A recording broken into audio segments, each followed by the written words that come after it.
भुविजाङ्कुरजनना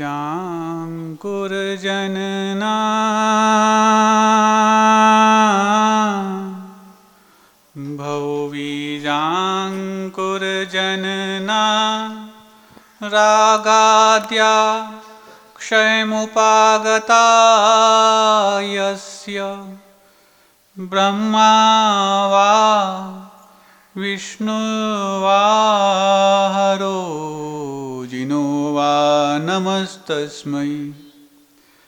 जो विद्यादि सागर सुधी जो विद्यादि सागर सुधी गुरु हैं हितैषी शुद्धात्म में निरत नित्य हितोपदेशी।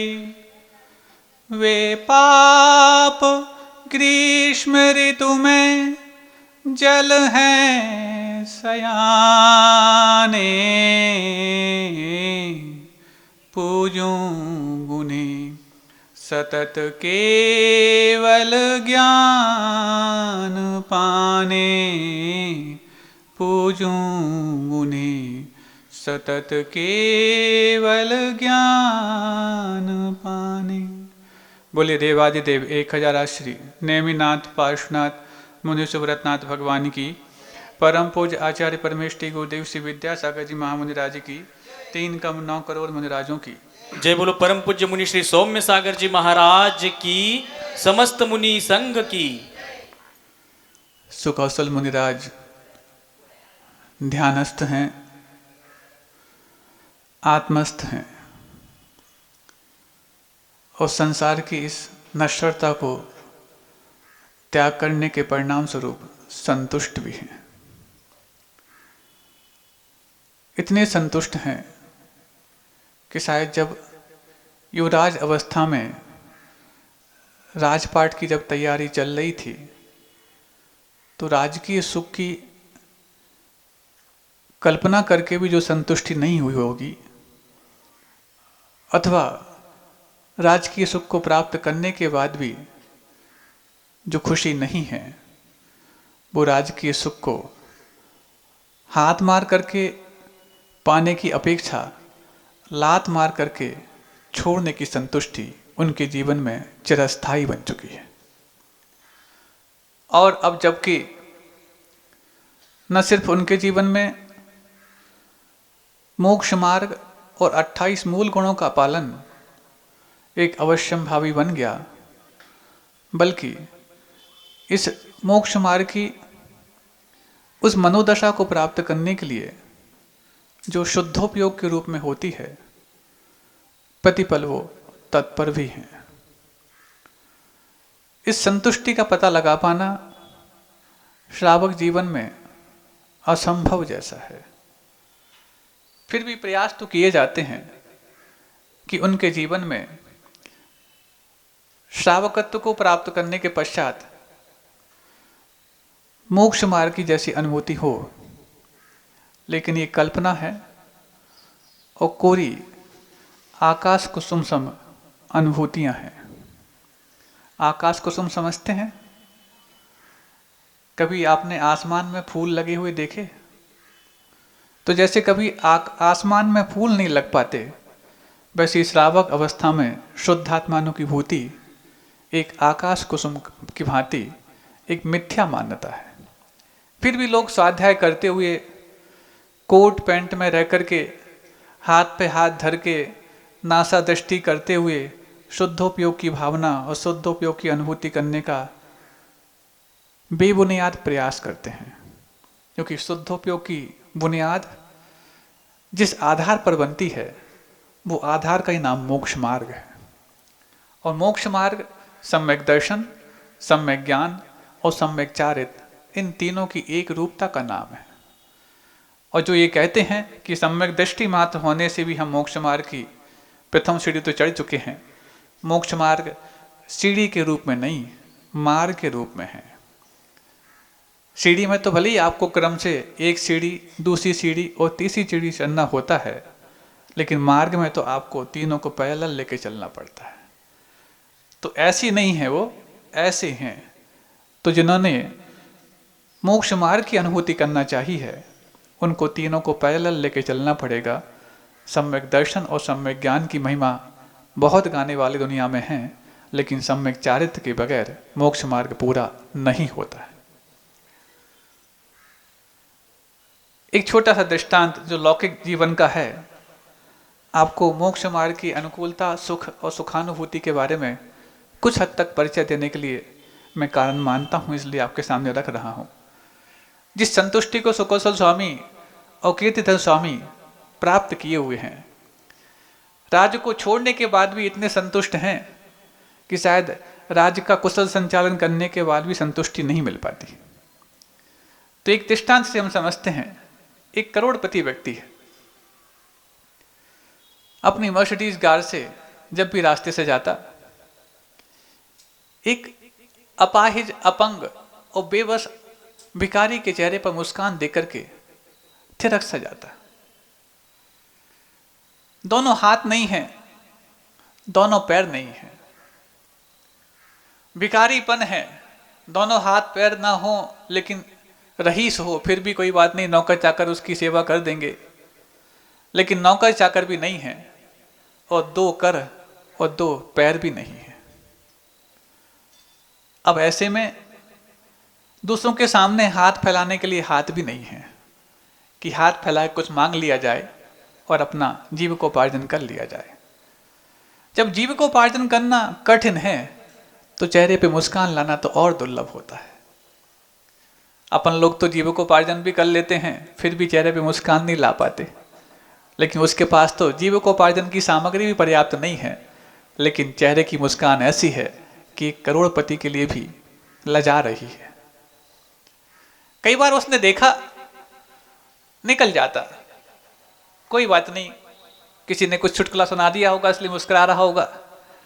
चुटकुला सुनाने के बाद किसी के चेहरे पर मुस्कान बिखेरना ये अस्थायी मुस्कान और बनावटी मुस्कान के लिए कारण बनता है, लेकिन जिसके जीवन में उसकी सहज मनोदशा को देख करके जो मुस्कान आती है, उसकी मुस्कान को कोई भी प्रतिकूल परिस्थिति भी मिटा नहीं पाती है।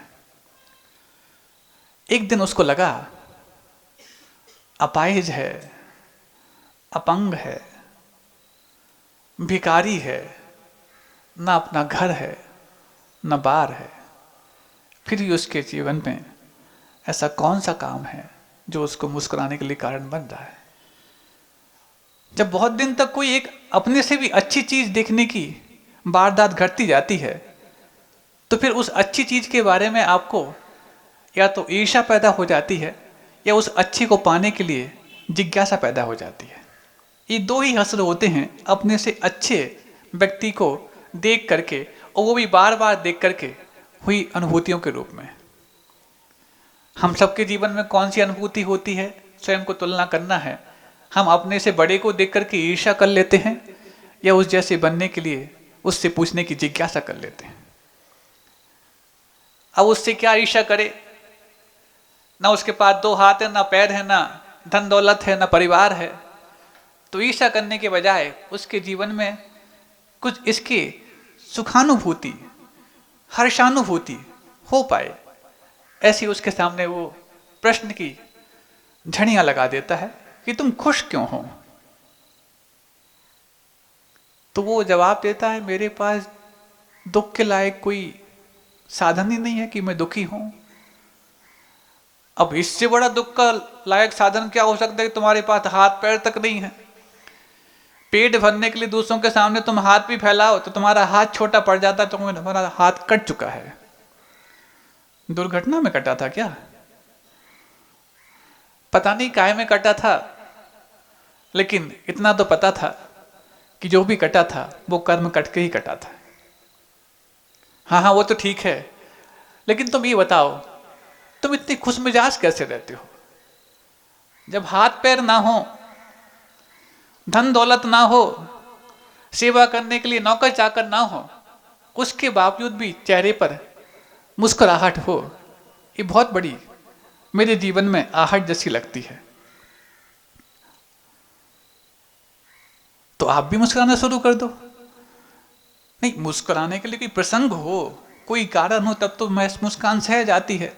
यूं तो हम भी दूसरों की पार्टी में जाके मुस्कुरा जाते हैं, लेकिन उनको सिर्फ खुश करने के लिए हम मुस्कुराते हैं, लेकिन खुद अपने जीवन में मुस्कान की भी छटा नहीं समझ पाते हैं।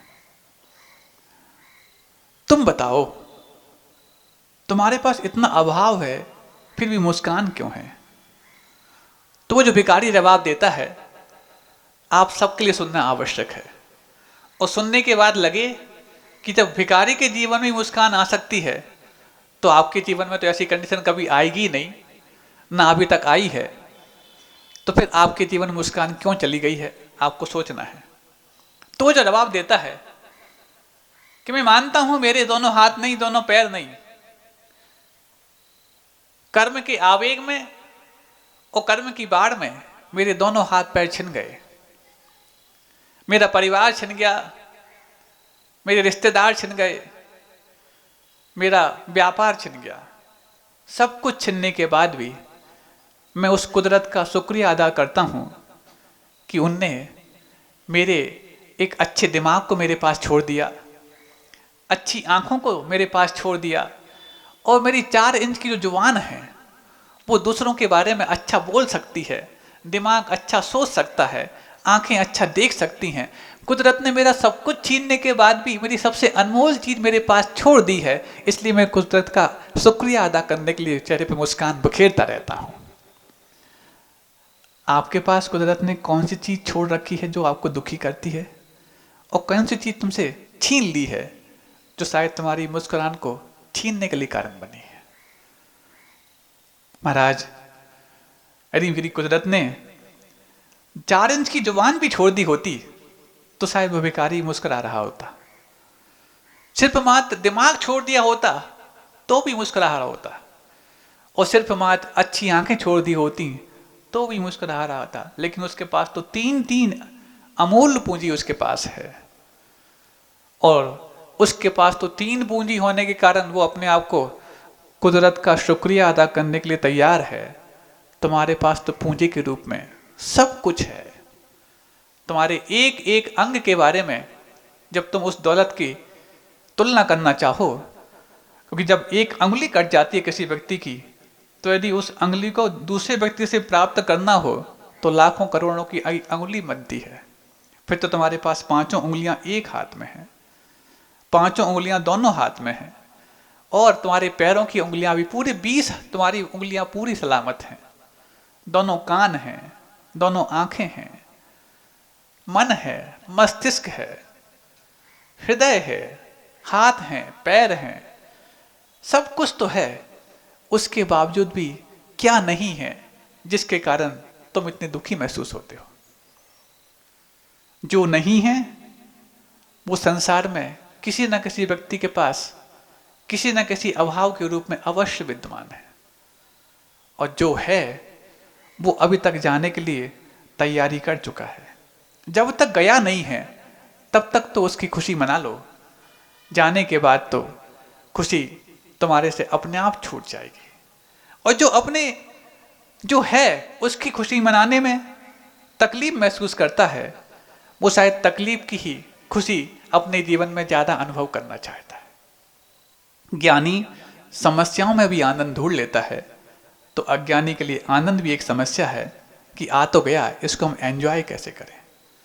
तो बस हुआ ऐसा, वो व्यक्ति जो है उसके जवाब को सुनकर के अंदर में आत्ममंथन में डूब गया, और बाद में जाकर के जब अगले दिन आता है तो उसके चरण नहीं होते हुए भी उसके जहां बैठा है माथा टेक देता है कि तू आज से मेरा गुरु बन गया।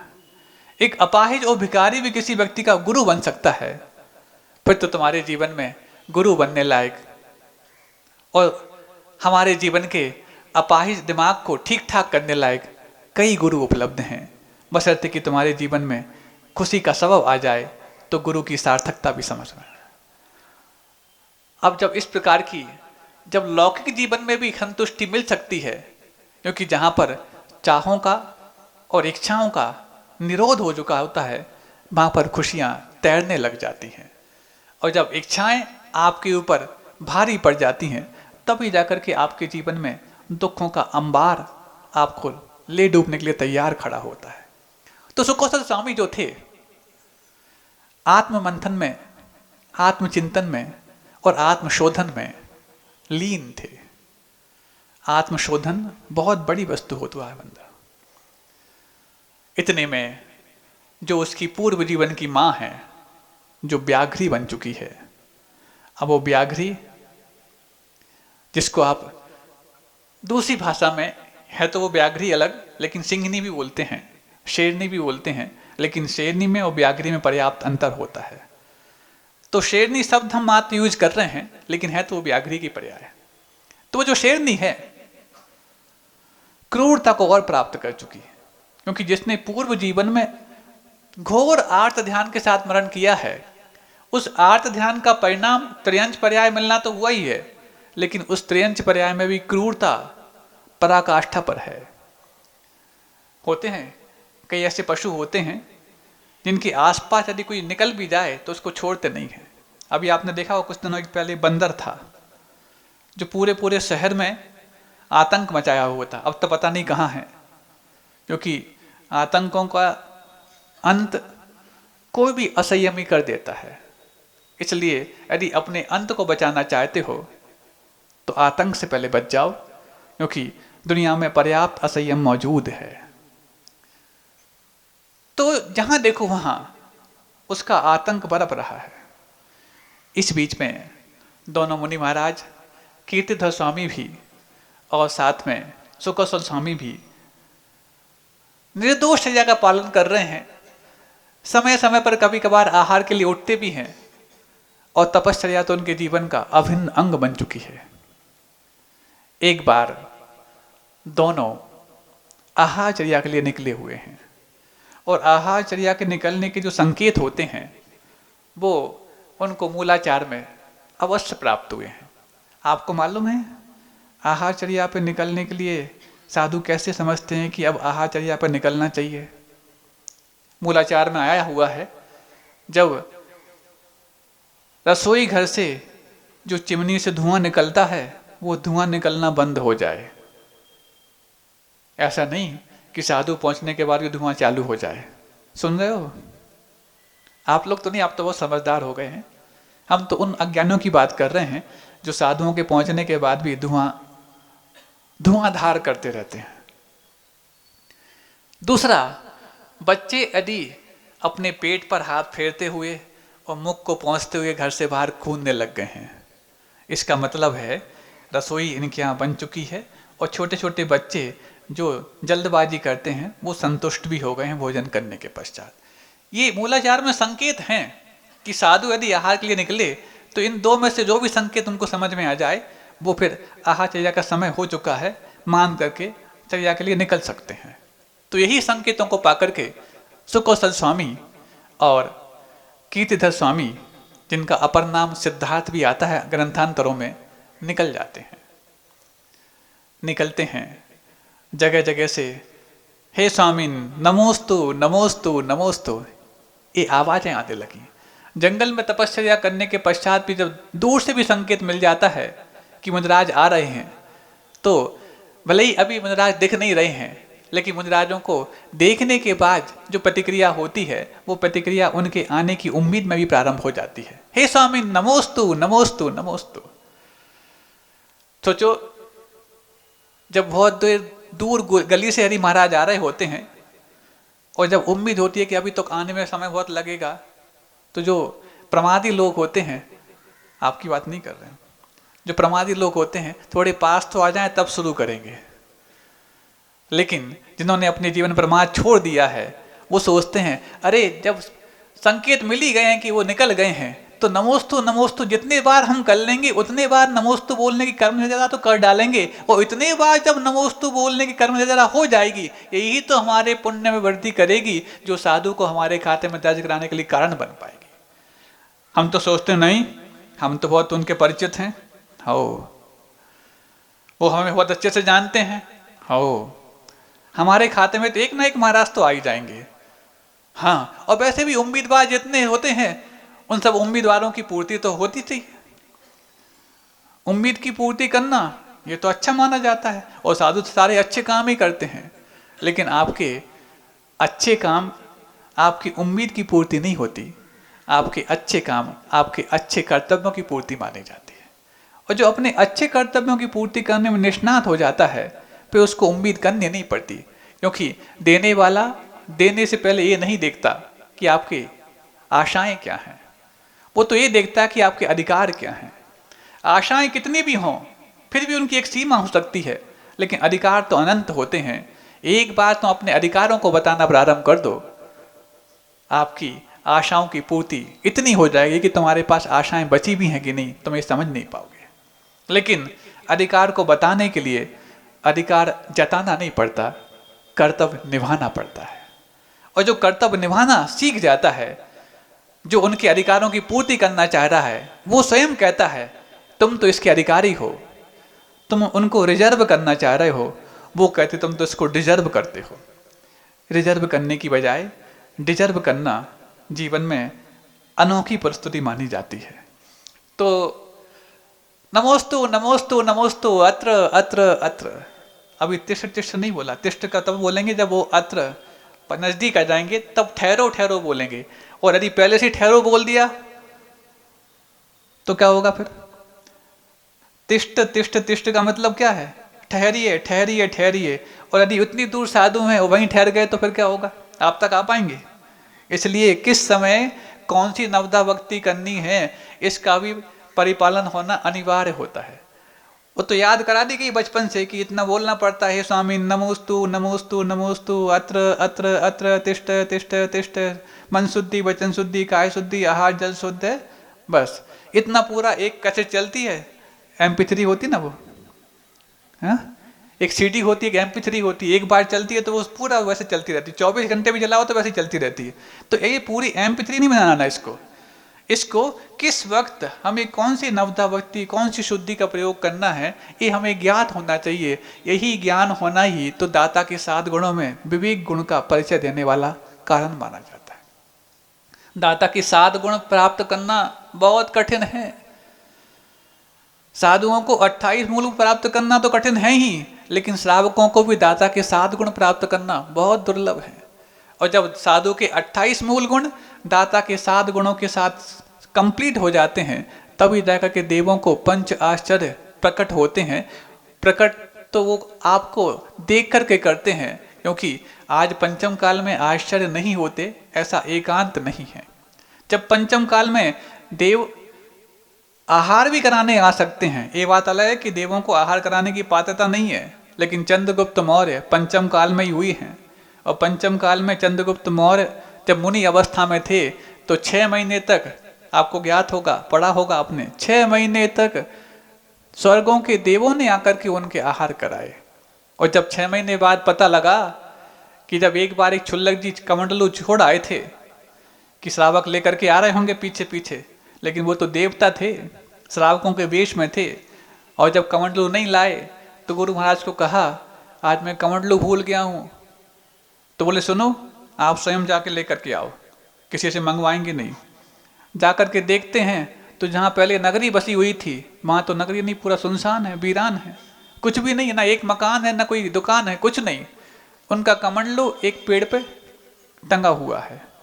जब देखा अरे कमंडलू तो है मेरा, लेकिन नगर कहाँ गया जहाँ मैंने आहार किया था। उस दृश्य को आकर के जब गुरु महाराज को बोलते हैं कि आज मैं जहाँ आहार करने गया था वहाँ तो एक बहुत बड़ा भव्य नगर था, लेकिन जब वापस कमंडलू लेने गया तो वहाँ कमंडलू वहाँ टंगा था, वहाँ कोई कुछ नहीं था। गुरु महाराज समझ जाते हैं ये तो देवों की माया थी। कब से हो रहा था ऐसा? तब से हो रहा था, 6 माह से हो रहा था। सोचो 6 माह तक जब देवों ने मुनिराजों के क्षुल्लकों के आहार करा दिए, तब जाकर के पर्दाफाश हुआ कि ये तो मायामयी था। लेकिन आहार मायामयी नहीं था, आहार तो उनका जीविका उधर पोषण के लिए पर्याप्त था, लेकिन जो तैयारी थी वो मायामयी थी। अब जाकर के जो देवों के लिए आहार दान प्रदान करने की पात्रता नहीं है, यदि उन अपात्रों से आहार लिया है तो उन पात्रों के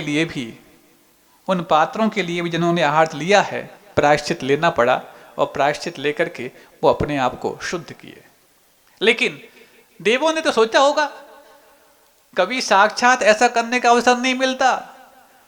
परवश भले ही सही, भले ही इस प्रकार की परिस्थितियां बनी, अकाल की परिस्थितियां बनी, कैसे भी बनी, लेकिन हमारे लिए सौभाग्य मिल तो गया। इस सौभाग्य को पाने के लिए सौधर्म इंद्र भी लालायित रहता है, क्योंकि जब वो पांचों कल्याण मनाने के पश्चात भी जो पुण्य अर्जित कर लेता है, जब उस पुण्य का भी फीकापन जब देखने को मिलता है कि साधु को एक ग्रास प्रदान करने की जब नौबत आए, तो उस पंक्ति में मेरे लिए अंतिम भी रूप में याद नहीं किया जाता। जबकि कृतम उपकारम न विस्मरन्ति साधवा, कि किए हुए उपकार को सज्जन लोग भूलते नहीं, लेकिन यहाँ पर तो मेरे बचपन से लेकर के और राज्यावस्था तक इतने उपकार किए गए और सबको भूल गए, मुनि बनते ही सब कुछ छोड़ छाड़ दिए। हाँ, मुनि बनते ही ऐसे हैं, धोखा देके बनते हैं और धोखे खाते हैं। महाराज धोखा देते हैं और धोखे खाते हैं। महाराज कैसे बोल रहे हैं ऐसा, बताएं। जिन्होंने बचपन से उम्मीद की होगी कि ऐसा करेगा ऐसा करेगा ऐसा करेगा, उनकी उम्मीद को धोखा देकर के आए कि नहीं आए? धोखा देने वाले तो हैं ही। और बताओ, जब आपके घरों में पहुंचते हैं तो धोखे खाते कि नहीं? कोई भी चीज आती है धोखे नहीं खाते उसको। आप क्या समझ रहे थे? आप लोग धोखा देते हैं क्या? तो धोखे देते हैं और धोखे खाते हैं, उन्हीं का नाम मुनि महाराज होते हैं। समझ गए ना? तो अब तो नहीं बोलोगे ना? आप लोग तो बहुत समझदार हो, आप तो हमेशा बिल्कुल धोखा देते नहीं, देने वाले तो सामने बैठे हैं आपके।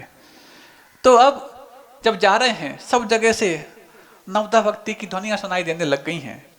इस बीच में जब इस ध्वनि को देखती है, जंगल से जा रहे हैं, अभी नगर आया नहीं है, वो जो व्याघ्री है यानी वो शेरनी है, वो अपनी क्रूरता को चरम पर ले आती है। और जैसी चरम पर ले आती है, क्रूरता थी, तीव्र आर्त ध्यान था। सुन रहे हो? कई बार छोटी छोटी सी बातों में अपन कितना तीव्र आर्त ध्यान कर लेते हैं, उसका परिणाम क्या होने वाला है सामने आला। हाँ, ये है, इनके लिए ध्वनि आ रही है वहां से। ठीक है, ये तो काय के लिए जा रहे हैं भगवान जाने, लेकिन मेरा भी अभी पेट खाली है और बस सीधा का सीधा आहार की चर्या के लिए जा रहे थे, और वहीं जब देखा इस प्रकार का उपसर्ग है तो वहीं बैठ जाते हैं। और वो सुसिंगनी है, वो सिंगनी पूर्व भव के अपने पुत्र सुकौशल महाराज के लिए घात कर देती है। एक एक करके अपने पंजे के नाखून से उनके पूरे के पूरे बाहर के जो एकमात्र शरीर ही जिनका एक बाना रह गया है, उस शरीर को छेदने लग जाती है। वो ध्यानस्थ हैं, सोच रहे हैं दीवाल टूट रही है, देवालय तो सुरक्षित है। सुन रहे हो? ये तो दीवाल है, दीवाल भले ही टूट जाए लेकिन देवालय सुरक्षित रहना चाहिए। और देवालय भी टूट रहा हो लेकिन देवता तो सुरक्षित है, ऐसा मन में धारण करके सुकौशल स्वामी आत्मलीन है। और उसी समय शुक्ल ध्यान की अग्नि भी चल रही है, बाहर से छीला जा रहा है और अंदर से अपने आप में उस कर्मों को भी छीला जा रहा है। दोनों एक साथ प्रक्रिया चल रही है। क्रूरता इतनी है। इस बीच में एक मत के मुताबिक मैं बता देता हूं, एक मत के मुताबिक तो इतना हुआ कि इस प्रकार से जब उनका प्राणांत हुआ तो सर्वार सिद्धि में जाकर के उत्पन्न हुए। लेकिन एक दूसरा मत और आता है कि जब वो एक एक करके उनके अंग उपांगों को भक्षण कर रही थी वो व्याघ्री, उसी वक्त उनके हाथ में जो एक काले तिलक का निशान था, उसको देख करके उस व्याघ्री को, जो पूर्व जीवन में सहदेवी नाम की उनकी माँ थी, उसको जात स्मरण हो जाता है। ओ, ये तो मेरा पूर्व जीवन का पुत्र है। एक मत के मुताबिक दोनों को एक साथ बार किया, दोनों का प्राणांत हुआ और सर्वार सिद्धि में जाकर के देव हो गए। लेकिन एक मत के मुताबिक पहले सुकौशल पर बार हुआ, उनके हाथ के काले तिलक को देख करके उसको जाति स्मरण हुआ, और जाति स्मरण होते ही वो पश्चाताप करती है। हाथ, पंजे, नाखून खून से सने हुए हैं और अंदर से पश्चाताप की अग्नि जल रही है। इस बीच में कीर्तिधर स्वामी उसको संबोधन करते हैं, ओ कितना बड़ा अपराध कर दिया तूने, तूने अपने पूर्व जीवन के ही पुत्र को मार डाला, ऐसी कैसी क्रूरता, अपने ही बेटे को मार डाला। अब आंखों में पानी है। सुनते हैं कीर्तिधर स्वामी ने जब उसको ये पहचान दिलाई और संबोधन दिया, तो उस जो अपने ही पुत्र के खून को पीने के लिए प्यासी हो गई थी, अब वो प्यास लगने पर भी पानी नहीं पी रही है। उसने उसी समय सभी प्रकार के आहारों का त्याग कर दिया। कौन ने? सिंघनी ने, व्याघ्री ने सभी प्रकार के आहारों का त्याग कर दिया और त्याग करने के पश्चात सल्लेखना व्रत धारण कर लिया। काया जर्जर हो रही है तो भी, अंदर से भूख की वेदना सता रही है तो भी किसी प्रकार का अफसोस मन में नहीं है, क्योंकि इतना बड़ा पश्चाताप भीतर पहले से चल रहा है। कितना बड़ा अपराध हो गया। मनुष्य की पर्याय में जो बात समझ में नहीं आई, अब जाकर के सिंघनी की पर्याय में समझ में आ रही है। और सिंघनी की पर्याय में भी तब तक समझ में नहीं आई जब तक कि मनुष्य की पर्याय के संस्कार थे कि इन दोनों ने मेरे लिए वियोग की अग्नि में जलाया था, अब मैं इनको छोड़ूंगी नहीं। भले ये संस्कार इनको देख करके पूर्व जीवन के रूप में नहीं आए हों, लेकिन क्रूरता तो उस पूर्व जीवन की ज्यों की त्यों थी। तब तो जाकर के दोनों को समाप्त करने के भाव हो गए। और अब जाकर के जब उस हाथ में काले तिलक को देखा, तब जाकर जाते स्मरण हो गया, पूर्व जीवन का वृत्तांत सामने आ गया। इन्होंने तो दोनों ने अपना इतना भला कर लिया और मैंने आर्त ध्यान से मर करके अपने आप को त्रयंच पर्याय में ला लिया, और त्रयंच पर्याय में आकर के भी इतनी क्रूरता कि अब मात एक ही नरक ही जाना, एक मात हर्ष बचेगा। लेकिन देखो कितनी बड़ी बात है कि नरक के पूरे परिणाम कर लिए, उसके बावजूद भी सिंघनी जो हाथों में खून से सनी हुई है, उसके बावजूद भी जब आत्मशोधन करती है तो आत्मशोधन का ऐसा परिणाम हुआ, चारों प्रकार के आहार का त्याग करती और उसके पश्चात सल्लेखना मरण करके स्वर्ग को प्राप्त हो जाती है। कहां तो अपने घर से दो मुनिराज निकल गए, उस वक्त तीव्र आत्म ध्यान करती है। मुनिराज जिस घर से निकले हो उस घर से निकले हुए सदस्य का तो स्वर्ग जाना पक्का होना चाहिए, लेकिन त्रयंचनी बन जाती है। और कहाँ त्रयंचनी की अवस्था में ऐसा क्रूर कार्य कर दिया कि नरक जाना पक्का है, लेकिन जब आत्मशोधन प्राप्त हुआ तो स्वर्ग पहुंच जाती है। धन्य है परिणामों की महिमा। कब किस परिणाम कौन से किस करवट बैठ जाए नहीं कह सकते। प्रस्तुति कुछ भी हो रही हो, लेकिन मन की स्तुति जैसी होती है वैसे ही वहां पर जाकर के स्थिति बनती है। और ये हुआ कि कीर्तिधर स्वामी के संबोधन के माध्यम से वो व्याघ्री पश्चाताप की अग्नि में जलती हुई सल्लेखना व्रत धारण करती है और स्वर्गारूढ़ हो जाती है। और संबोधन करने के पश्चात कीर्तिधर स्वामी भी ध्यानस्थ होते हैं। वो भी शुक्ल ध्यान की अग्नि में अपने 8 कर्मों को दग्ध करते जाते हैं और वो भी मुक्ति को प्राप्त कर जाते हैं। यहाँ पर एक मत के मुताबिक दोनों को सर्वार सिद्धि की आयु का बंध हुआ था, और दूसरे मत के मुताबिक पहले सुकौशल स्वामी पर वार हुआ, वो भी शुक्ल ध्यान में लीन हो गए, केवल ज्ञान प्राप्त हो गया और निर्वाण को प्राप्त हो गए। और उसके पश्चात कीर्तिधर स्वामी उस सिंघनी के लिए संबोधन करने के पश्चात वो उसको तो स्वर्गारूढ़ हो ही जाती है, और ये भी अपने ध्यानारूढ़ होकर के और अंत में जाकर के मुक्ति को प्राप्त कर लेते हैं। एक परिवार के 3 सदस्य हैं, तीनों की मति भिन्न भिन्न है और तीनों की गति भी भिन्न भिन्न है। लेकिन जब मति तीनों की अभिन्न हो जाती है तो उसकी पर्याय के हिसाब से उनकी गति भी सर्वश्रेष्ठ हो जाती है, क्योंकि त्रयंचनी की पर्याय में सर्वश्रेष्ठ गति स्वर्ग की हो सकती है और मनुष्य की पुरुष पर्याय में सर्वश्रेष्ठ गति मुक्ति हो सकती है। मति अभिन्न हो जाए तब इस प्रकार की गति होती है, लेकिन जब मति भिन्न होती है तो दुर्गति से बचाना भी बहुत मुश्किल हो जाता है। धन्य है ऐसे मुनिराज जो अपने पूर्व जीवन के इस प्रकार के दृष्टांत को देख करके भी कि नहीं, इस प्रकार राजभवन पर आए हुए अपने ही पिता को तिरस्कार मिल सकता है। कहाँ तो पुरस्कार किया जाना चाहिए था, सत्कार किया जाना चाहिए था, लेकिन तिरस्कार हुआ है। उस तिरस्कार को देख करके जिन्होंने समता बढ़ा ली है, उनकी समता को देख करके जिन्होंने राजपाट को त्याग कर दिया, किसी और कारण से त्याग नहीं किया था। पहले तो अंदर से झटका लगा कि स्वयं राजा मुनि अवस्था में महाराज बन करके आए और उनको दुत्कार करके बाहर निकाल दिया उन्हीं के राज से, और उन्होंने सहन किया, समता से धारण करके सहन किया, तो उन्हीं के चरणों में जाके मुनि दीक्षा प्राप्त कर लेते हैं। सो कौशल स्वामी, दोनों का तो उद्धार उस जीवन से पक्का है, लेकिन इसके लिए अभी कितने जीवन लगे। मनुष्य की पर्याय में ऐसी दुर्गति हुई कि मर करके त्रियंच बननी पड़ी, और त्रियंच की पर्याय में भी ऐसी सदगति हुई कि स्वर्गारूढ़ हो गई। अब आगे की पर्याय तो उसकी अच्छी होने वाली हैं, क्योंकि एक बार यदि आगाज अच्छा हो जाता है तो अंजाम अच्छा अवश्यंभावी हो जाता है। आप लोग के जीवन में आगाज कैसे हुए हैं? अच्छे हुए हैं तो बरकरार रखना, और यदि अच्छे नहीं हो पाए हैं तो बीच में बदलने के लिए तैयार भी रहना है।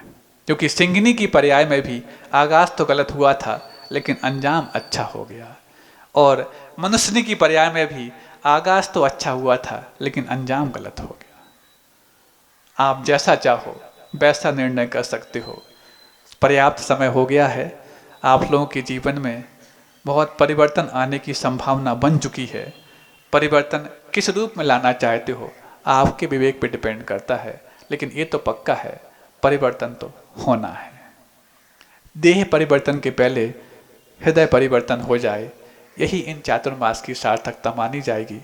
और यदि हृदय परिवर्तन नहीं हुआ तो फिर देह परिवर्तन को बार बार करने से रोक नहीं सकते, ये भी पक्का है। हम सबके जीवन में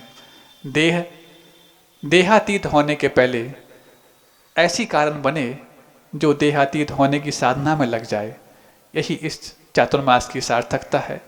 ये सार्थकता हो इन्हीं भावनाओं के साथ अहिंसा परमो धर्म की, बोधि समाधि परिणाम शुद्धि, स्वात्मोपलब्धि शिव शौक सिद्धि, चिंतामणिम चिंतित वस्तु दाने, त्वां वंदमानस्य ममास्तु देव।